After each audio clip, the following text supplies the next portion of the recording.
Assalamualaikum warahmatullahi wabarakatuh. Saya Diana Nur Solawati, NIM A210-170-210. Di sini saya akan menjelaskan tentang proposal penelitian saya dengan judul Pengaruh Bimbingan Belajar dan Penggunaan Internet Terhadap Kemandirian Belajar Siswa. Sebelumnya saya akan menjelaskan tentang latar belakang dari penelitian ini. Pendidikan merupakan salah satu proses untuk mendapatkan suatu ilmu pengetahuan baru. Selain itu juga pendidikan merupakan salah satu komponen yang paling penting dan harus diselesaikan secara tuntas oleh peserta didik guna mendapatkan suatu kehidupan yang lebih baik di masa depan. Selanjutnya, menurut Kristianto sendiri, pendidikan merupakan salah satu komponen yang paling utama dan paling penting untuk mengembangkan sumber daya manusia yang dimiliki oleh setiap peserta didik. Hal ini berfungsi untuk membantu peserta didik dalam menghadapi suatu perubahan di zaman seperti ini. Seperti yang kita ketahui bahwa pendidikan telah melakukan banyak perubahan secara signifikan sesuai dengan perkembangan teknologi yang ada.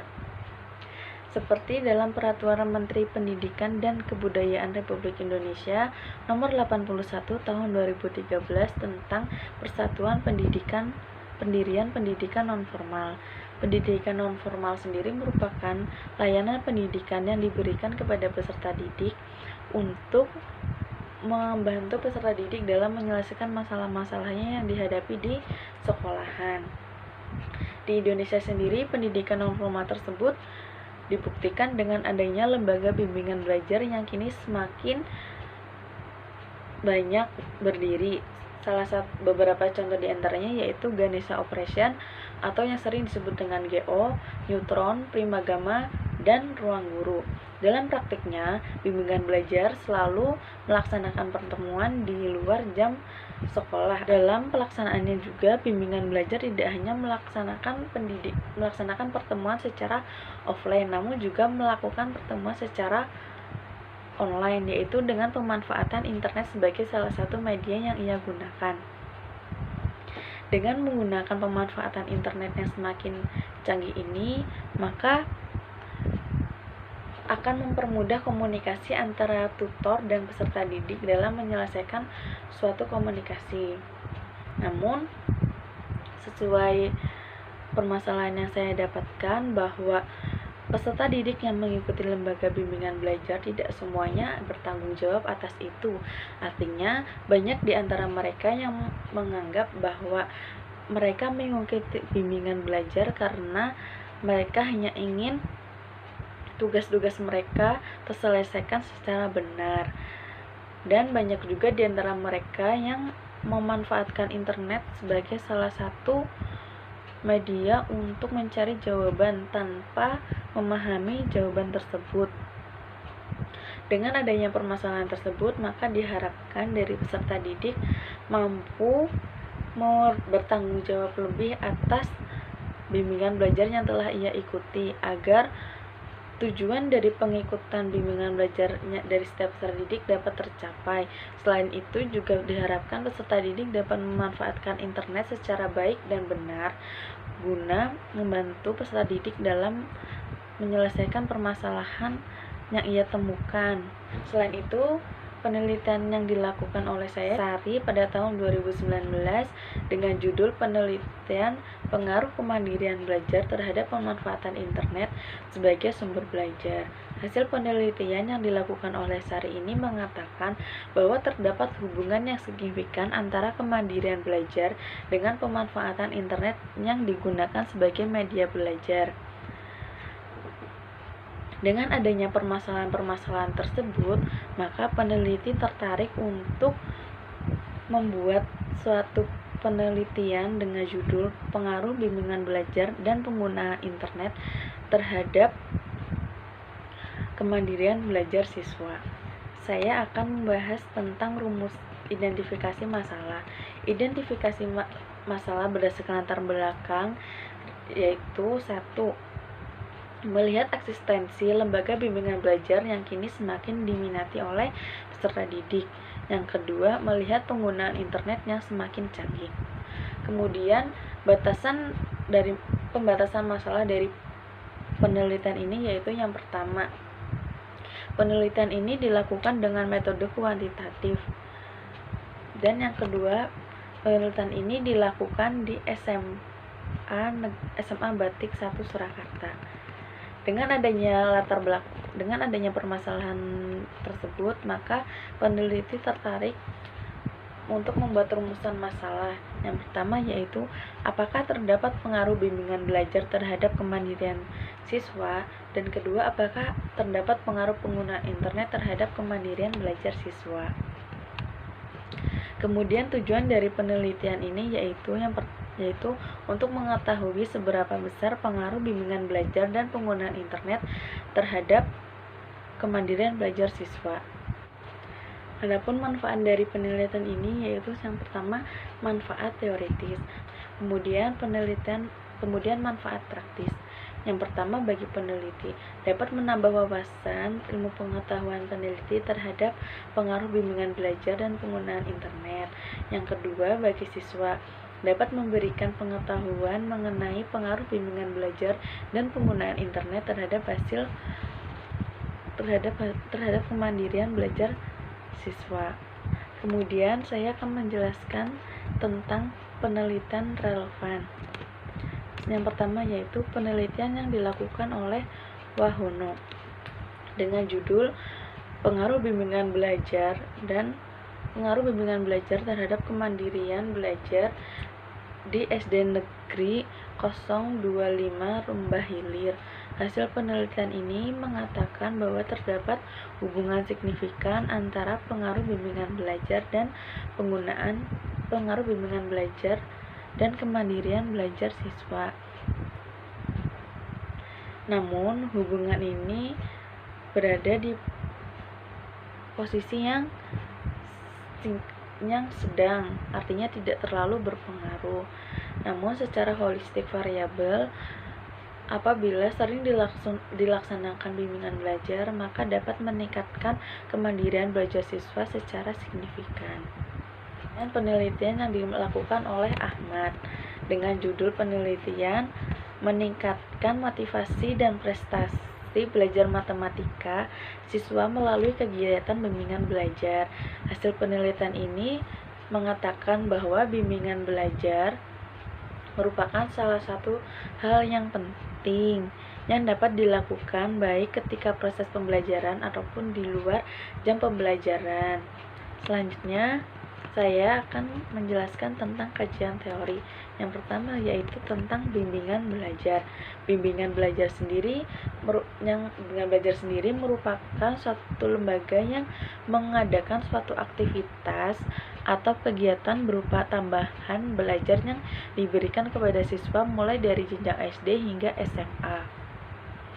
Kemudian, menurut Reni, bimbingan belajar adalah suatu bantuan dari bimbingan kepada anak dalam menghadapi dan memecahkan masalah belajar. Dengan adanya pengertian tersebut, maka dapat disimpulkan bahwa bimbingan belajar merupakan layanan bimbingan yang membantu siswa untuk menyelesaikan permasalahan belajar yang ia temui di sekolahan. Kemudian saya akan memaparkan tentang penggunaan internet. Internet merupakan suatu jaringan yang menghubungkan antara satu komputer ke komputer lainnya. Menurut Fibriana dan Ricorda, ia mengatakan bahwa internet merupakan alat penghubung antara organisasi dan pelanggannya, sehingga tercipta sebuah organisasi baru secara virtual. Dengan adanya pengertian internet, maka dapat disimpulkan bahwa internet merupakan suatu sistem jaringan yang mampu menghubungkan satu individu ke individu lain di berbagai penjuru dunia. Selanjutnya, saya akan memaparkan tentang kemandirian belajar. Kemandirian belajar merupakan sesuatu yang bebas dan diciptakan dengan sendirinya oleh setiap individu dengan mempertimbangkan tanggung jawab sebagai siswa. Kemudian, kerangka berpikir. Kerangka berpikir dari penelitian ini adalah X1 berupa pengaruh bimbingan belajar, X2 berupa pengaruh penggunaan internet, dan Y berupa kemandirian belajar siswa. Saya akan memaparkan tentang hipotesis dari penelitian ini. Berdasarkan kajian empiris dan kerangka berpikir, maka peneliti merumuskan hipotesis sebagai berikut: adanya pengaruh bimbingan belajar dan penggunaan internet terhadap kemandirian belajar siswa. Kemudian saya akan memaparkan tentang metode penelitian yang saya gunakan dalam penelitian ini. Yang pertama, jenis dan desain penelitian. Jenis penelitian yang digunakan oleh peneliti dalam penelitian ini adalah penelitian kuantitatif dengan metode survei. Dalam prosedur ini, peneliti mengumpulkan data kuantitatif dengan menggunakan kuesioner. Analisis data dilakukan dengan prosedur statistik untuk menggambarkan tren tentang tanggapan pertanyaan dan untuk menguji pertanyaan atau hipotesis penelitian. Kemudian, desain penelitian yang dilakukan oleh peneliti pada penelitian ini. Desain penelitian yang digunakan dalam penelitian ini guna menjawab rumusan masalah dan hipotesis yang telah dirumuskan adalah dengan metode survei dengan desain cross-sectional survey design. Survei merupakan desain penelitian dalam pendekatan penelitian kuantitatif, di mana peneliti mengelola survei ke sampel atau ke seluruh populasi orang untuk menggambarkan sikap, pendapat, perilaku, atau karakteristik populasi. Kemudian tempat dan waktu penelitian. Tempat penelitian ini dilakukan di SMA Batik 1 Surakarta di Jalan Slamet Riyadi nomor 445, Pajang, Kecamatan Lawean, Kota Solo, Provinsi Jawa Tengah. Selanjutnya, waktu penelitian. Penelitian akan dilaksanakan selama 1 bulan pada tanggal 10 Mei hingga 10 Juni 2020. Peneliti ini dilakukan 3 kali dalam seminggu untuk mendapatkan data yang lebih mendalam. Kemudian saya akan menjelaskan tentang populasi, sampel, dan sampling. Populasi adalah wilayah generalisasi yang terdiri atas subjek atau objek yang mempunyai jumlah dan karakteristik tertentu yang ditetapkan oleh peneliti untuk dipelajari dan kemudian ditarik kesimpulannya. Populasi dalam penelitian ini adalah siswa SMA Batik 1 Surakarta kelas 11 tahun akademik 2019-2020 dengan jumlah 100. Sampel. Teknik pengambilan sampel yang digunakan dalam penelitian ini adalah peserta kelas 11 di SMA Batik 1 Surakarta berjumlah 30 siswa. Kemudian saya akan menjelaskan tentang teknik pengambilan sampel. Teknik pengumpulan sampelnya digunakan dalam penelitian ini adalah teknik sampel random sampling. Artinya teknik ini dikatakan sederhana atau simpel karena anggota populasi yang akan dijadikan sampel dapat dipilih secara acak tanpa memperhatikan strata yang ada. Kemudian definisi operasional dalam penelitian ini. Di dalam penelitian ini, bimbingan belajar diukur melalui 3 indikator. Yang pertama yaitu peran bimbingan belajar, yang kedua layanan yang diberikan, dan yang ketiga tentang jangkauan materi yang disampaikan. Yang kedua tentang penggunaan internet. Di dalam penelitian ini penggunaan internet diukur melalui 3 indikator juga. Yang pertama keefektifan penggunaan internet, yang kedua intensitas penggunaan internet, dan yang ketiga kegunaan internet itu sendiri. Kemudian tentang kemandirian belajar. Dalam bimbingan belajar sendiri ada beberapa indikator yang telah dijabarkan di dalam kuesioner. Di antaranya yang pertama yaitu faktor teman, 2 sistem waktu yang diterapkan, 3 sikap tanggung jawab yang tinggi. Selanjutnya saya akan menjelaskan tentang teknik dan instrumen pengumpulan data. Yang pertama yaitu tentang teknik pengumpulan data. Teknik pengumpulan data yang digunakan di penelitian ini adalah 1. Kuesioner. Kuesioner merupakan teknik pengumpulan data yang efisien apabila peneliti menggunakan variabel yang akan diukur dan tahu apa yang diharapkan oleh responden.